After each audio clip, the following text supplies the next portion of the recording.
Fisheries sector में कमाई का परंपरागत तरीका शिकार माही यानी मछली पकड़ना है, जिसके जरिए मछुआरे नदियों, झीलों और जलाशयों से मछली पकड़ने का काम करते हैं। इसी मछली पकड़ने के काम से मछुआरे अपनी आजीविका चलाते हैं। वे अपने और अपने परिवार का भरण पोषण इसी काम के जरिए करते हैं।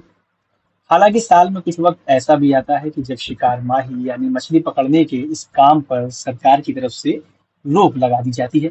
इसके पीछे वजह बेहद ही वाजिब भी है, जिसे मछुआरों को मानना होता है, लेकिन इस दौरान उन्हें आर्थिक परेशानी से भी जूझना पड़ता है। बता दें कि आमतौर पर सरकार की तरफ से जून, जुलाई और अगस्त के महीने में इस रोग को लागू किया जाता है, क्योंकि यह समय मछली के प्रजनन का माना जाता है। इस दौरान मछलियां अंडे देती हैं, जिससे प्राकृतिक जल स्रोत में मछलियों की संख्या बढ़ती रही। वहीं अगर इस दौरान मछली पकड़ने का काम जारी रहता है, तो इससे छोटी मछलियां भी पकड़ी जाती हैं। इससे मछलियों के उत्पादन पर असर पड़ता है, जिसके चलते सरकार शिकार माही पर रोक लगा देती है। हालांकि इस दौरान सरकार की तरफ से शिकार माही पर निर्भर रहने वाले मछुआरों को आर्थिक रूप से मदद पहुंचाने का काम भी किया जाता है। ये रोक अलग अलग राज्यों में लगती है। बिहार भी उन्हीं राज्यों में से एक है जहां पर इस दौरान मछली पकड़ने पर रोक रहती है। जिसको देखते हुए बिहार की सरकार ने डेयरी, मत्स्य और पशु संसाधन विभाग को निर्देशित किया है कि वह मछुआरों को ऐसे समय में राहत पहुंचाए।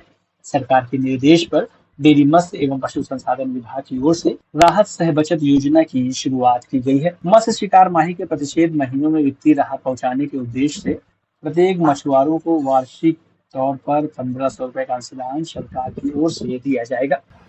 साथ ही राज्य सरकार व केंद्र सरकार के द्वारा भी अर्जित सूद सहित संचित मूल राशि को संबंधित मछुआरों को मत्स्य शिकार माही प्रतिषेधित महीनों में उपलब्ध कराया जाएगा। राज्य के नदियों में मछलियों का शिकार माही करने वाले गरीब रेखा के नीचे मछुआरों को प्रतिषेध महीनों में राहत पहुंचाना इस योजना का मूल मकसद है। इस योजना के सफल तौर पर लागू होने पर प्रतिषेध अवधि में प्रजनन मछलियों को प्रजनन करने का अवसर मिलेगा, जिससे नदियों में मत्स्य बीज का स्वतः संचयन हो पाएगा और मछलियों के उत्पादन व उत्पादकता में इजाफा हो सकेगा। अगर आपको हमारा ये वीडियो अच्छा लगा तो हमारे YouTube चैनल को सब्सक्राइब करना न भूलें। बेल आइकन भी जरूर दबा दें। इस तरह के वीडियोस को देखने के लिए Facebook और Instagram पेज को भी फॉलो करें।